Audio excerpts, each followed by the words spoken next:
السلام علیکم ورحمۃ اللہ وبرکاتہ۔ بسم اللہ الرحمن الرحیم۔ اس رات ابا بڑی دیر سے گھر آئے اور آتے ہی اپنے کمرے میں چلے گئے۔ عموماً وہ جب بھی گھر آتے تو کچھ نہ کچھ لے کر آتے تھے، اس بار وہ خالی ہاتھ تھے۔ آج انہوں نے سلام بھی نہیں کیا تھا۔ جہاں امی کو پریشانی لاحق ہوئی وہیں مجھے بھی گڑبڑ لگنے لگی۔ میں اٹھ کر ابا کے کمرے کی طرف جانے لگا تو امی نے مجھے ہاتھ کے اشارے سے روک دیا اور خود بڑھ گئیں۔ میں طرح طرح کی باتیں سوچتا ہوا صحن میں ٹہلنے لگا۔ کچھ دیر بعد امی کی واپسی ہوئی۔ مجھے ان کے چہرے کے تاثرات دیکھ کر ہی اندازہ ہو گیا تھا کہ ضرور میری ہی کوئی بات ہے۔ میرا شک یقین میں تب بدلا جب انہوں نے غصے سے کہا، جاؤ تمہارے ابو بلا رہے ہیں۔ یہ کہہ کر وہ باورچی خانے کی جانب چلی گئیں۔ میں ان کے پیچھے بھاگا۔ امی بتائیں تو آخر ہوا کیا ہے؟ میں جان گیا تھا کہ انجانے میں شاید مجھ سے کوئی غلطی سرزد ہو گئی تھی، تبھی وہ اتنے غصے میں ہیں۔ میں بھی اپنا سوال دوبارہ دہرانے والا تھا کہ ابا جان کی گرجتی ہوئی آواز کانوں میں گونجی، حمدان سنا نہیں تم نے؟ جلدی آؤ۔ میں خوف سے ڈرتا کانپتا اندر چلا گیا۔ جی ابا جان، میں نے انہیں دیکھے بنا کانپتی آواز میں کہا۔ ادھر آ کے بیٹھو میرے پاس۔ اب ان کے لہجے میں سختی نہ تھی لیکن میں سہما ہوا تھا۔ اس سے پہلے کہ وہ مزید کچھ بولتے میں ان کے پاس جا کر بیٹھ گیا۔ یاد کرو وہ دن جب تمہارا ہائی اسکول میں پہلا دن تھا اور میں نے تمہیں کیا نصیحت کی تھی؟ وہ آہستہ آہستہ لیکن رنجیدہ آواز میں کہہ رہے تھے۔ جی ابا جان، مجھے اچھی طرح یاد ہے اور میں نے آپ کی ہر نصیحت پر عمل بھی کیا تھا۔ میں نے یہ جملہ انہیں دیکھ کر کہا تاکہ انہیں میری سچائی پر جھوٹ کا شبہ نہ ہو۔ اگر ایسا ہے تو جاؤ اپنا بستہ لے کر آؤ۔ میں فوراً ان کی بات سمجھ نہیں پایا اور حیرت سے انہیں دیکھتا رہا۔ تم نے سنا نہیں کیا کہہ رہا ہوں؟ جاؤ اپنا بستہ لے کر آؤ۔ اس بار انہوں نے سخت لہجے میں کہا۔ میں پھر ڈر گیا اور بستہ لینے چلا گیا۔ ان کے پاس پہنچا تو انہوں نے بستہ مجھ سے چھین لیا۔ بستے کی دونوں زپیں کھول کر اس کی تلاشی لینے لگے۔ انہیں مطلوبہ شے نہ ملی تو انہوں نے بستہ الٹ دیا، ساری کاپیاں اور کتابیں پلنگ پر بکھیر دی اور ان کاپیوں کتابوں کے بیچ میں ایک گھڑی جگمگاتی دکھائی دی۔ گھڑی کی چمک دمک سے معلوم ہو رہا تھا کہ وہ سونے کی ہے۔ یہ کہاں سے آئی تمہارے بیگ میں؟ بولو، جواب دو۔ انہوں نے ایک ہاتھ میں گھڑی لہرائی اور دوسرے ہاتھ سے میرے بازو کو دبوچ کر کہا، ابا جان مجھ سے قسم اٹھوا لیں، میں نہیں جانتا یہ کس کی ہے اور میرے بستے میں کیسے آئی۔ میں نے روتے ہوئے جواب دیا، بکواس بند کرو اور سچ سچ بتاؤ مجھے۔ وہ ایک بار پھر غصے سے بولے تھے۔ میں کچھ نہ سمجھتے ہوئے گزرے دن یاد کرنے لگا۔ کافی سوچ بچار کے بعد مجھے یاد آیا، یہ اس دن کا واقعہ ہے جب بارش ہو رہی تھی اور میرا اسکول جانے کا قطعاً دل نہیں جا رہا تھا۔ ابا چھتری لے کر باہر جانے لگے تو ان کی مجھ پر نظر پڑی۔ ابھی تک تیار کیوں نہیں ہوئے؟ جلدی تیار ہو کر آؤ، میں انتظار کرتا ہوں تمہارا۔ آج رکشے میں جائیں گے اسکول۔ انہوں نے اس انداز میں کہا کہ مجھے اس کی بات ماننی پڑی۔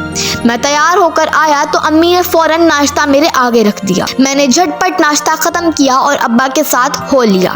رکشے میں سوار ہوئے تو ابا مجھے بتانے لگے، آج اسکول میں پرنسپل نے پارٹی رکھی ہے، شہر کا کوئی بڑا سیاستدان آ رہا ہے، دہن کلاس کے 2 اور سیکشن بنوانے ہیں، اسٹاف روم کی چھت ٹپکتی ہے، پانی کی ٹنکی لیک ہو گئی ہے، میری کینٹین بھی چھوٹی ہے، اسے بڑا کرنا ہے، لاکھوں کا خرچہ ہے، اس وجہ سے پرنسپل صاحب نے انہیں مدعو کیا ہے۔ وہ ذرا دیر کے لیے رکے پھر بولے، ممکن ہے دوپہر کا کھانا بھی اسکول میں ہی پرنسپل کے ساتھ ہو، کاش دلاور چودھری مان جائے اور فنڈ کی منظوری دے دے۔ وہ تحمل سے بتا چکے تو میں بھی دل ہی دل میں دعا کرنے لگا۔ ابا جان گزشتہ برسوں سے اس سرکاری اسکول میں کینٹین چلا رہے تھے۔ اس کے ساتھ ساتھ اسکول میں جب بھی کوئی خاص موقع یا تقریب ہوتی، منتظم کے طور پر ان کا اسکول میں ہونا لازم ہوتا۔ ہم اسکول میں پہنچے تو مجھے ابا جان نے اسمبلی کے لیے گھنٹی بجانے کا حکم دیا اور خود پرنسپل آفس چلے گئے۔ واپس آئے تو ان کے ہاتھ میں لسٹ تھی۔ میں نے اس لسٹ کی بابت پوچھی تو بتانے لگے کہ یہ پکوان تیار کرانی ہے۔ وہ بتاتے ہی کینٹین چلے گئے اور میں اسکول سے لیٹ آنے والے لڑکوں کے نام ایک فائل میں نوٹ کرنے میں لگ گیا۔ प्रिंसिपल साहब ने ये कानून बनाया था कि स्कूल की हर क्लास का मॉनिटर अपनी बारी आने पर ये ड्यूटी सर अंजाम देगा। इस रोज़ मंगल था और मंगल के दिन मेरी बारी होती थी। मैं फाइल हाथ में लिए लड़कों के नाम दर्ज करने में लगा हुआ था कि मैंने फैसल को भी इस किताब का हिस्सा बनते देखा। वो इंतहाई गुस्से से आग बगोला होकर मुझे देख रहा था। इसका नाम फाइल में लिखने की बारी आई तो वो बोला, मेरा नाम फाइल में लिखने की गलती मत करना। वो इंतहाई बदतमीजी और अकड़ लहजे में हुक्म देने वाले अंदाज में बोला। मैं इस वक्त अपनी जिम्मेदारियां निभा रहा हूँ और मेरा फर्ज है कि जो भी लेट आए सबके नाम फाइल में दर्ज करूँ। मैं इसका नाम लिखने लगा। इसका नाम लिख चुका तो इसने मुझे उंगली खड़ी करते हुए कहा, तुम्हें तो मैं देख लूँगा।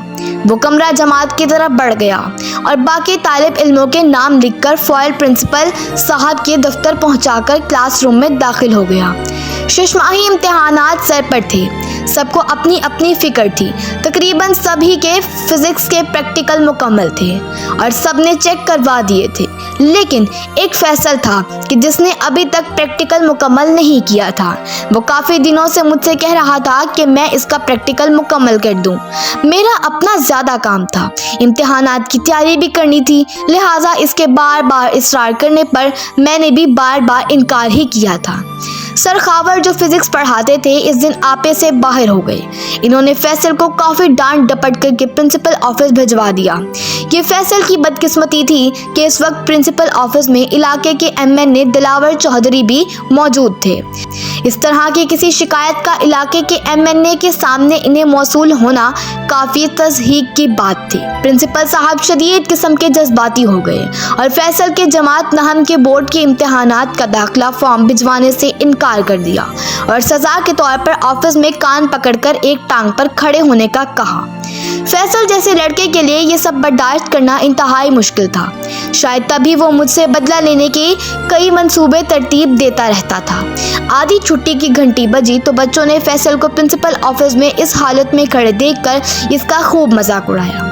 कई लड़कों ने फिक्रे कसे, कई लड़कों ने सीटियां बजाईं कि इस वक्त अब्बा जान खाने का सारा इंतजाम कर चुके थे। हॉल में मेज़ पे खाना लगा दिया गया था। आधी छुट्टी के फौरन बाद दिलावर चौधरी को तकरीर भी करना थी। सारा स्टाफ प्रिंसिपल साहब और दिलावर चौधरी हॉल में मौजूद थे। इधर फैसल अकेला खड़ा सबको खाने वाली नज़रों से घूर रहा था। इधर जब मेरी नज़र प्रिंसिपल ऑफिस की खिड़की से अंदर पड़ी तो मैंने इसके हाथ में जगमगाती हुई घड़ी को देखा। इसकी नज़र घड़ी से हटकर मुझ पर पड़ी तो मैं इसकी चमकती आंखों में शरारत भांप ली थी। लेकिन दिलावर चौधरी साहब की धुआंधार तकरीर के बाद मैं सब कुछ भूल भाल गया था। दरअसल वो घड़ी दिलावर चौधरी ही की थी। प्रिंसिपल ऑफिस के साथ मुत्तसिल वॉशरूम में जाते हुए वो अपनी घड़ी उतार कर टेबल पर रख गए थे। हॉल में जाते हुए भी शायद वो घड़ी पहनना भूल गए थे। इसी चीज़ का फ़ायदा उठाकर फैसल ने आधी छुट्टी के वक्त ही वो घड़ी मेरे बैग में डाल दी थी। फैसल का ये मंसूबा इस लिहाज से भी कामयाब रहा कि चौधरी साहब ने स्कूल के लिए फ़ंड देने की मंजूरी दे दी थी और इस खुशी में प्रिंसिपल साहब ने और दीगर स्टाफ ने इन्हें तोहफ़े देने का बंदोबस्त भी कर रखा था। एक हाथ से तोहफ़े वसूल करते और दूसरे हाथ में मोबाइल पकड़े इसे कान से लगाए वो अगली मीटिंग में आने का कहकर रवाना हो गए। इसी हड़बड़ी में शायद वो बिल्कुल भूल गए थे कि इनके हाथ में सोने की बेशकीमती घड़ी भी थी। फैसल घड़ी मेरे बैग में डालकर 9-11 हो गया था। मेरी बदकिस्मती कि इसके निकल जाने के बाद अब्बा जान ने मुझे प्रिंसिपल ऑफिस भेजा कि मैं अलमारी से टिश्यू बॉक्स ले आऊं। मुझे ऑफिस आते कई लड़कों ने देखा और सब ने ये भी देखा कि जब मैं ऑफिस गया तो वहाँ फैसल मौजूद नहीं था। इसलिए जब घड़ी के सिलसिले में चौधरी साहब का फ़ोन आया और प्रिंसिपल साहब ने अब्बा से जिक्र किया तो इनका 100% शक मुझ पर ही था।